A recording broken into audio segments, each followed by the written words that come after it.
I want to share this before I go to bed and it just leaves my mind. So a couple months back, a girlfriend called me in the middle of the night and she was like, hey, yeah, be careful about what you say online about this administration. I know a whole bunch of rich people, people who have long money, old money, people who know people that know people, and they're saying that this administration is something different. So be mindful about what you say because they may come after you, right? So I pull back a lot, but I haven't kept my mouth shut because I'm hard-headed. That's who I am. So today, I'm sitting downstairs watching TV, and my roommate, who was a white male, came to me, and he basically said, hey, I don't know how you're gonna feel about this conversation, but I just spoke to my cousin, who is a white man that works in special intelligence. He's telling me with everything that he knows, I should be telling you because, you and your boyfriend, if you're thinking about leaving this country, you better do it now. Within the next 6 months to a year. Because there might be an opportunity, there might be a chance that you won't be able to get out. And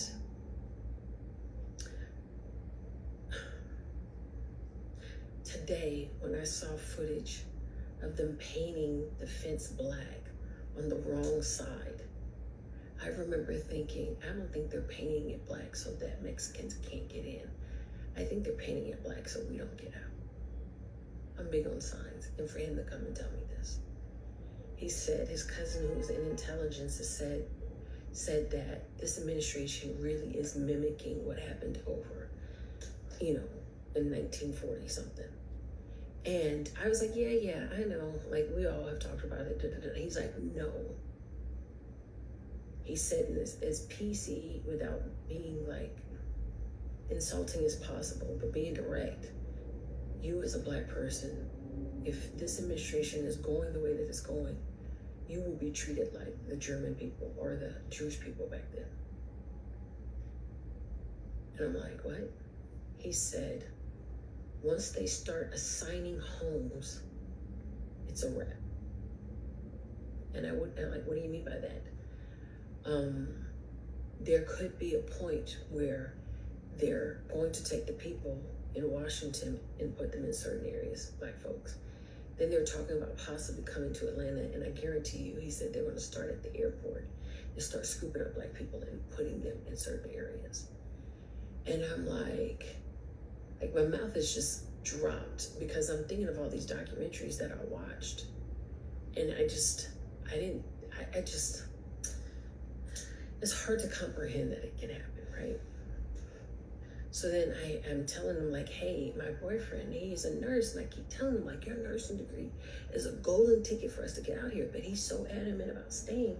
And I think it's because he wants to buy property. He thinks that all this will pass. Like, he's mindful of it, but all this will pass and he'll be ahead of the game because he wants to buy a duplex. Like, that's his big thing. And he said, he said, all that sounds good. But if this administration is moving forward the way that my cousin, who's a blonde-haired, blue-eyed white male, who himself is trying to get out of here, is telling me, then even if he did buy it, they'll just simply take it away from him. They'll probably make him as a black man move to a certain area. And if they deem that whatever purchase he bought should be for a supporter or should be for their officers, their community, whoever it may be, he said, they deem that they want it to be a white community where he bought his property, there's nothing he can do. They'll simply take it away from him. And I thought about what you've seen happening over in Gaza, what they did, in these documentaries, and I'm like, damn. My roommate said he's going to liquidate all his assets and probably buy one of those homes in Japan or one of those ones in Italy outright and get there and figure out what to do.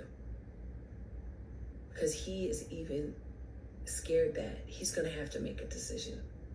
And he doesn't want to be in a situation where he has to. And he said the worst case scenario, if they don't go all the way that way, he said, his cousin said it's going to be hell for women.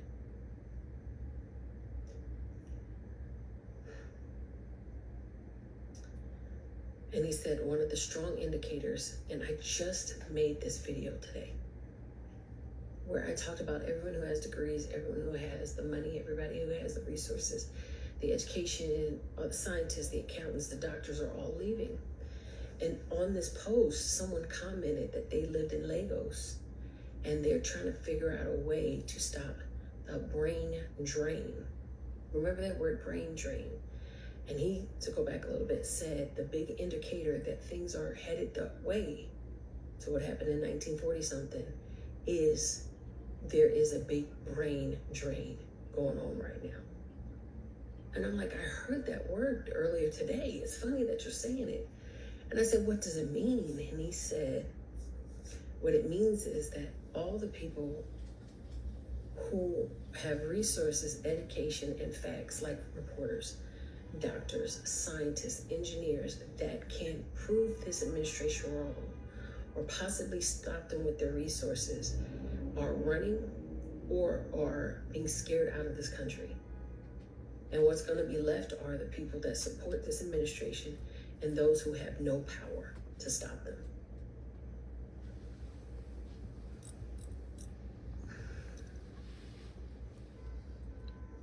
When he said it possibly would be at the airport in Atlanta, like the imagery of that just kind of. So I got my girlfriend who says rich people are saying watch your mouth. You got a white man with blonde hair, blue eyes, who works in special intelligence, who's trying to get out of here within 6 months. We have my white male roommate is saying, you need to get out of here, and I'm trying to get out of here too. You do with that information what you will.